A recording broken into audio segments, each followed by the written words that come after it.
Os direitos, deveres e garantias dos cidadãos são notícia em cada canto do planeta. A aplicação das leis em países de todo o mundo, as decisões mais importantes. É o que vamos acompanhar a partir de agora no programa Cortes Supremas, disponível também no site oficial do Supremo Tribunal Federal no YouTube, no endereço www.youtube.com/STF.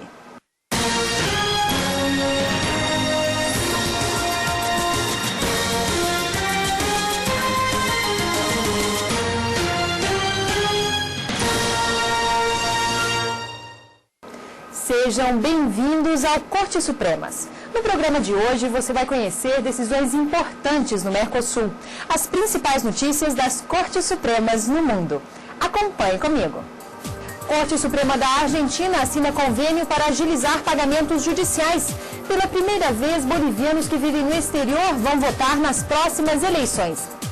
No Brasil, o recurso da própria defesa sem a presença de um advogado não pode ser utilizado quando o caso chega à instância superior. A decisão é do Superior Tribunal do Trabalho.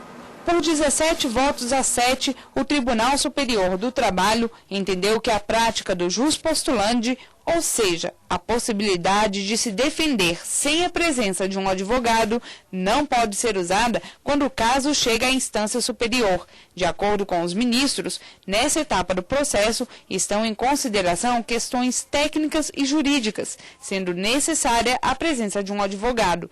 O recurso ao jus postulandi é polêmico. Apesar dos tribunais aceitarem a prática, a Constituição Federal diz que o advogado é indispensável à administração da Justiça.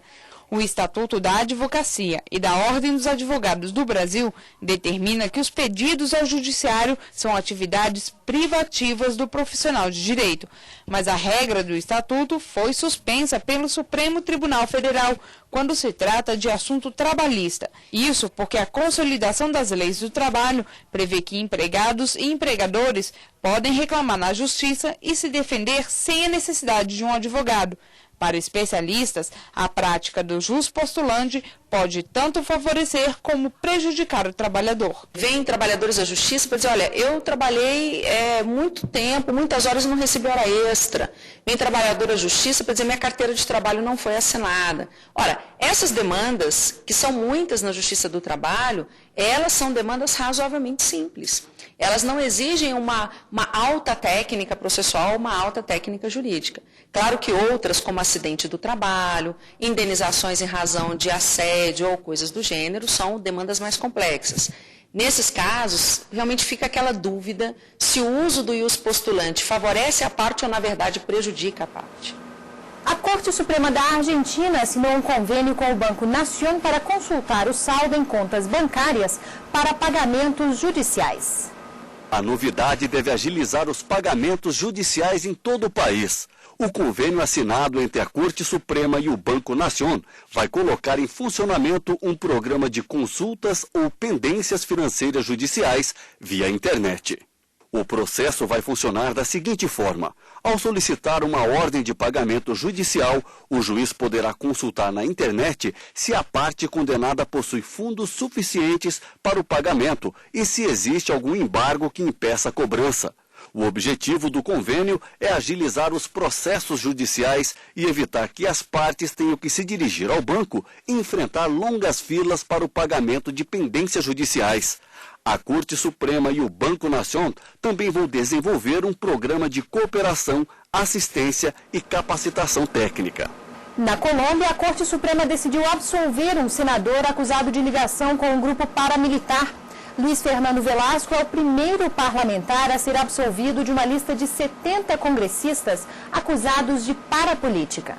Luiz Fernando Velasco foi acusado de ter recebido 2 viagens ao exterior para intervir a favor do grupo paramilitar Autodefesas Unidas da Colômbia, na criação de uma lei de anistia a ex-paramilitares. Os magistrados da Sala Penal da Corte, no entanto, entenderam que Velasco não teve o propósito de receber benefícios de grupos paramilitares e decidiram absolver o senador.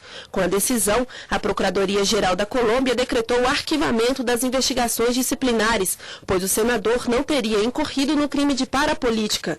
O Judiciário da Colômbia já investigou pelo menos 70 congressistas acusados de envolvimento com grupos paramilitares, em troca de apoio no parlamento. E é hora de navegar.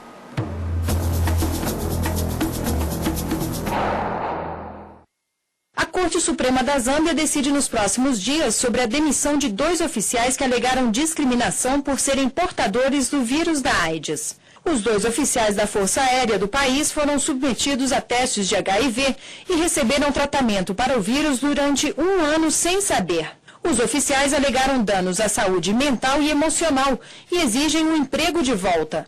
De acordo com a Força Aérea do país, os 2 foram demitidos porque um estava com câncer e o outro com tuberculose. Na Zâmbia, o teste obrigatório do vírus HIV é ilegal, mas o governo introduziu há 4 anos um serviço de exame para todos os pacientes que utilizam a rede pública de saúde.